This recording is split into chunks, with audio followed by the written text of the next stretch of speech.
are brainstorm. Imagine in 20 minutes and 40 minutes that's given to you, you have to teach your students how to brainstorm. Spend the first 3 to 5 minutes brainstorming out ideas. Write down any ideas you might have on the topic or table.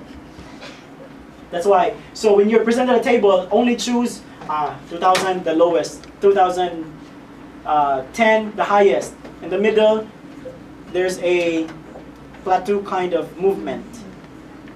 Strength through diversity. The best papers will contain diversity of examples and reasoning. As you brainstorm, consider different perspectives. Don't just write your own opinion. Try to play with the graph, with the table. Don't just present a one-sided personal opinion. Pick a main idea. It's extremely important that you pick an angle that will allow you to have a thorough and comprehensive coverage of the topic or table. This is not about your personal convictions, but about writing a concise, rational discussion of an idea. So pick a main idea. In the second part question that I answered, it was, why people these days are so concerned with tracing their roots? Again, after I took that test, of course, there were 3 or 4 of us trainers who took the test. Language trainers, not just general trainers. We talked about our answers. And I found out that some of my colleagues, they answered medical way. Why are we tracing our roots? So because of health reasons. So you can focus that health reasons.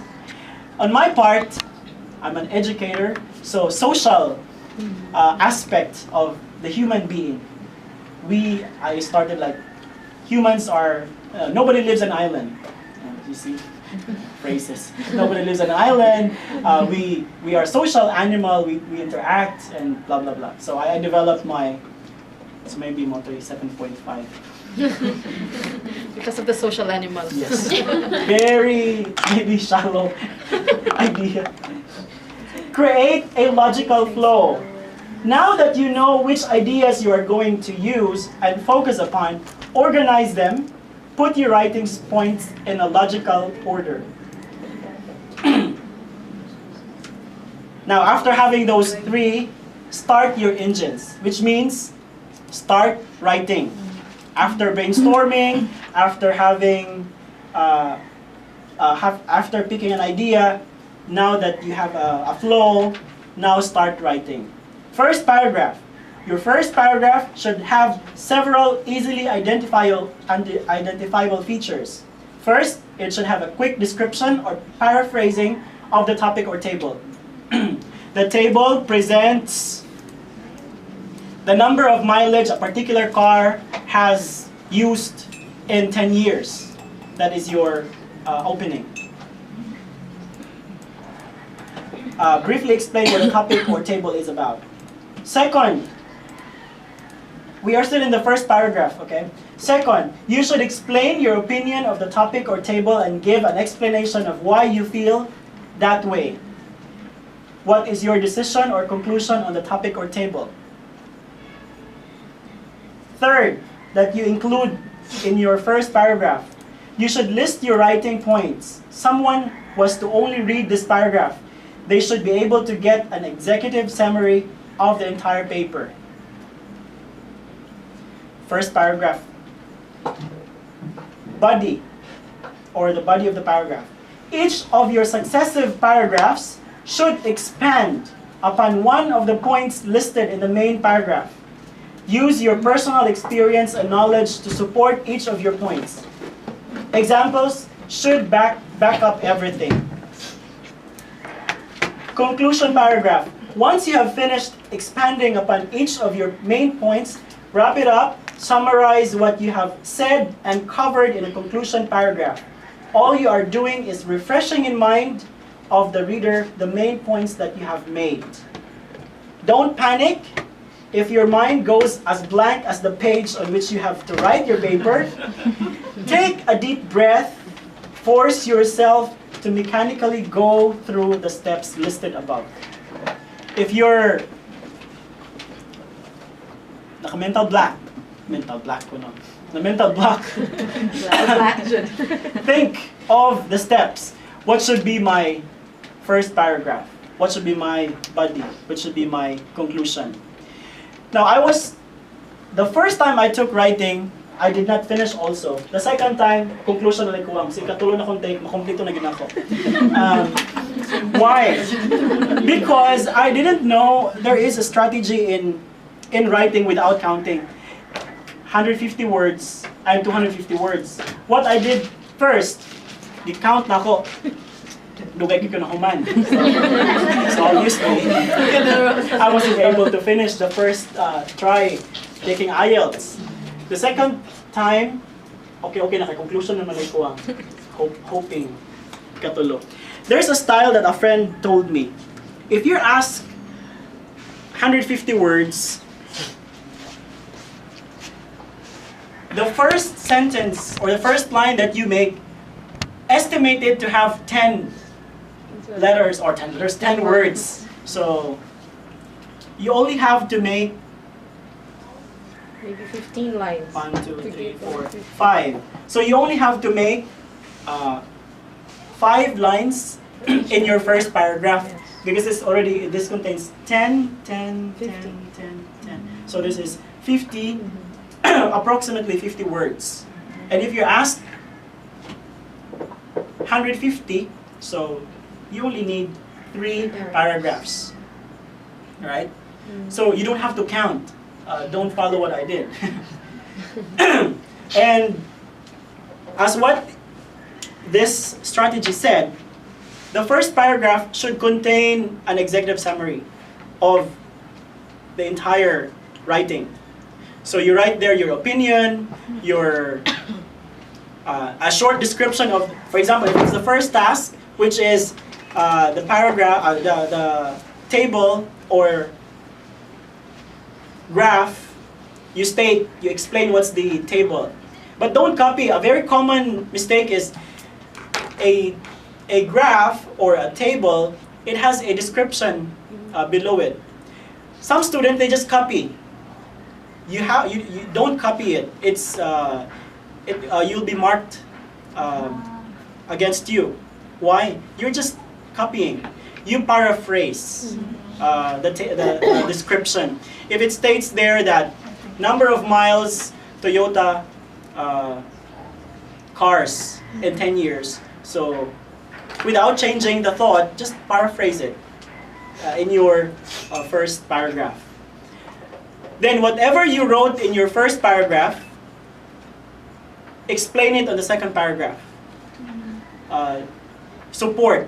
If you said in the first paragraph that Toyota is best car because of that table, then support it, explain it in the second paragraph.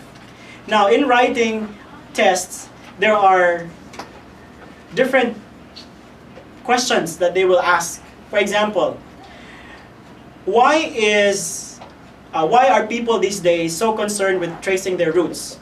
What kind of question is that?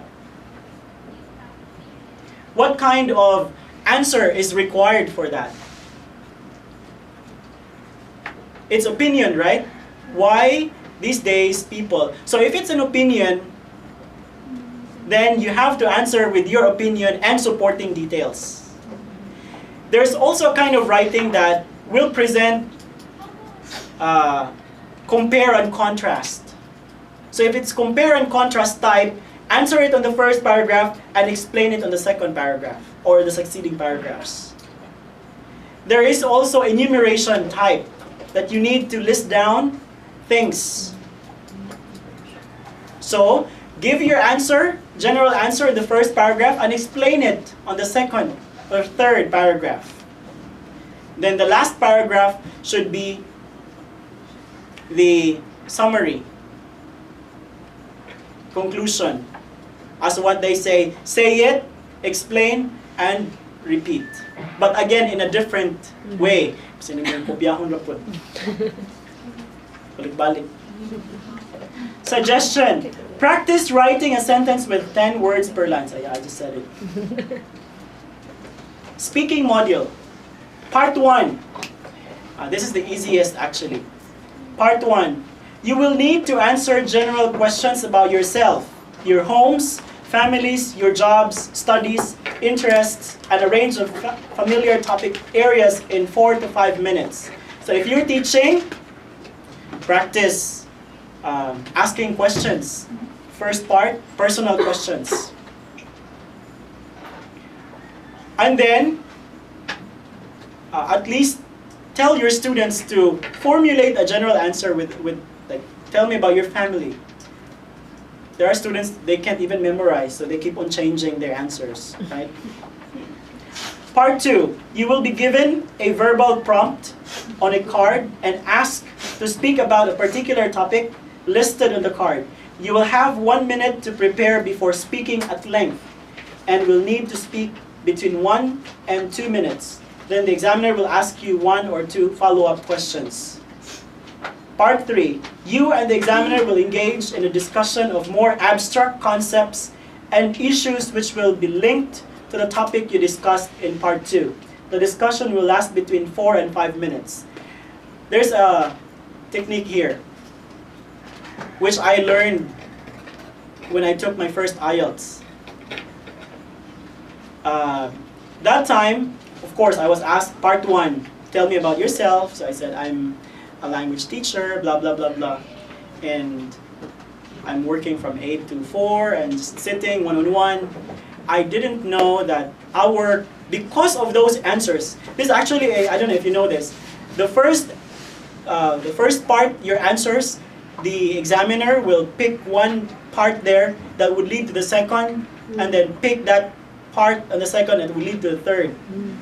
So I was trapped with my own answers. Naprito ko sa akong mantika. Why? Because I answered something about sports that time, sa second part. So I ended up talking about Manny Pacquiao, basketball, which I don't like. I ended up not saying so much. This is the problem with language, second language learners. If they don't like the topic, they don't like answering, right? Yeah. If you ask them, what's your opinion about this? I don't know. Yeah, okay, that's fine. Without explaining so much. Here in speaking test, you are tested. How well you organize your thoughts, you answer, how spontaneous you are, and how talkative you are using, of course, correct English. So whether you believe with what you're saying or not, just say it for the sake of saying something. Which was my mistake. Don't like Manny Pacquiao. Yes. Because I didn't like Manny Pacquiao, I didn't answer so much.